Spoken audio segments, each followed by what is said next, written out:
Hello everyone, good morning to all of you.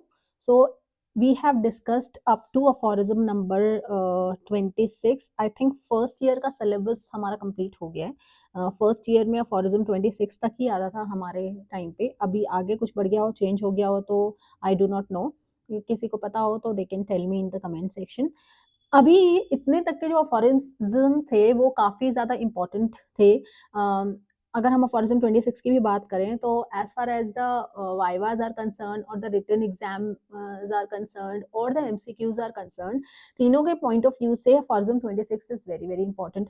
Aphorism 1, aphorism 2, aphorism 3, aphorism 4, aphorism 5, aphorism 6, 7.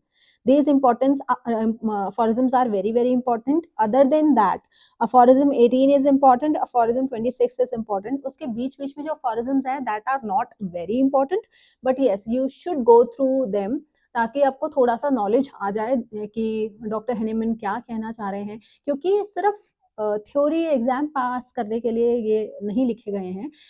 ये जो अफोरिज्म्स हैं वो हमको हमारे प्रैक्टिस में भी काम आने वाले हैं.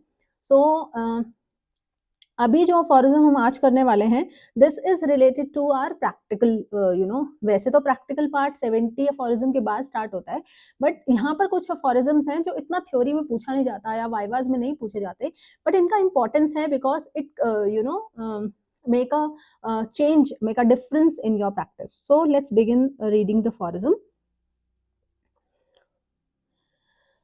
The curative power of medicines therefore depends on their symptoms, similar to the disease but superior to it in strength.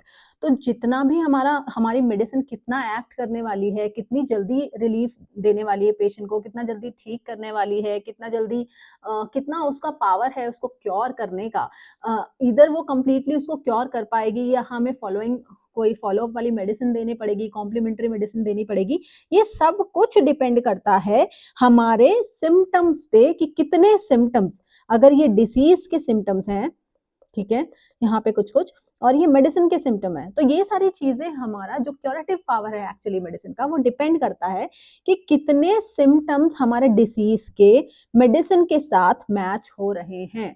मतलब एग्जैक्ट मैच. जैसे पेशेंट अगर बोल रहा है मुझे लेफ्ट साइडेड हेडेक है, तो लेफ्ट साइडेड हेडेक उस मेडिसिन में होना चाहिए. फिर पेशेंट कह रहा है मुझे थ्रॉबिंग हेडेक है, तो थ्रॉबिंग हेडेक भी मैच होना चाहिए. फिर पेशेंट मुझे कह रहा है कि जब मेरे को हेडेक होता है तो मुझे बहुत फ्रीक्वेंट यूरिनेशन भी होता है, तो वो भी अगर मैच हो रहा है तो कितने ज्यादा सिम्टम्स हमारे मैच हो रहे हैं उसी पे डिपेंड करता है कि हमारी मेडिसिन कितनी जल्दी एक्ट करने वाली है, पूरी तरह से क्योर करने वाली है या नहीं करने वाली. और एक चीज ये भी है, सिमिलर टू द डिजीज होनी चाहिए, बट डिजीज से उसकी स्ट्रेंथ, मेडिसिन की स्ट्रेंथ भी ज्यादा होनी चाहिए. अगर आपने स्ट्रेंथ कम वाली मेडिसिन उसको दी है तो that is not going to cure the patient, और उसका क्योरेटिव पावर कम होने वाला है, जो हमारे अफोरिज्म 12 to 26 में बोला गया. So that each individual case of the disease is most surely, radically, rapidly, permanent annihilation हो जाएगा. हमारे जो सिम्टम्स हैं उनका श्योरली होने वाला है. मतलब जितने ज्यादा आप सिम्टम्स मैच करोगे, पक्का आपको पता है कि this is the most simillimum medicine I have given to my patient, तो थोड़ा तो वाइटल फोर्स भी काम करेगी ना. तो श्योरली क्योर होने वाला है, रैपिडली भी क्योर होगा और परमानेंटली भी क्योर होगा.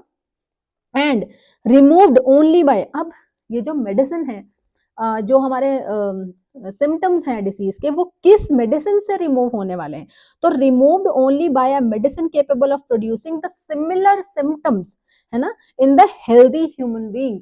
जो मेडिसिन ऐसे सेम सिम्टम्स को हेल्दी ह्यूमन बीइंग पर प्रोड्यूस करने की कैपेबिलिटी रखती हो, ठीक है, और सिमिलर सिम्टम्स को प्रोड्यूस करने की कैपेबिलिटी रखती हो.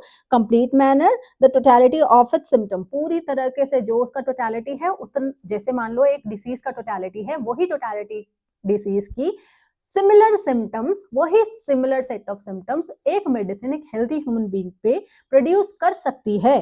वही मेडिसिन उसको डिजीज को ठीक करने में भी कैपेबल होगी, वही कर सकती है और कोई नहीं कर सकती. which at the same time are stronger than the disease. अब obviously हमको पता है हमारी medicines they are much stronger than the natural disease, क्योंकि they act unconditionally and they do not a reason to act, है ना. तो ये दो चीजें हैं जिसकी वजह से हमारी मेडिसिन जो है वो एक्ट करने ही वाली है.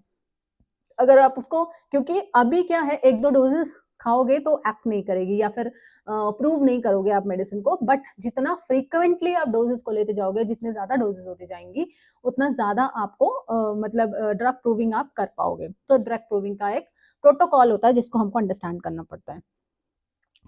वैसे तो एफोरिज्म बहुत छोटा है, बहुत ईज़ी है, कुछ इसमें समझने लायक है नहीं, मतलब इतना कुछ कॉम्प्लिकेटेड इस एफोरिज्म में नहीं है, फिर भी आप थीम इसकी याद रख लेना एंड ये इसकी एक्सप्लेनेशन है।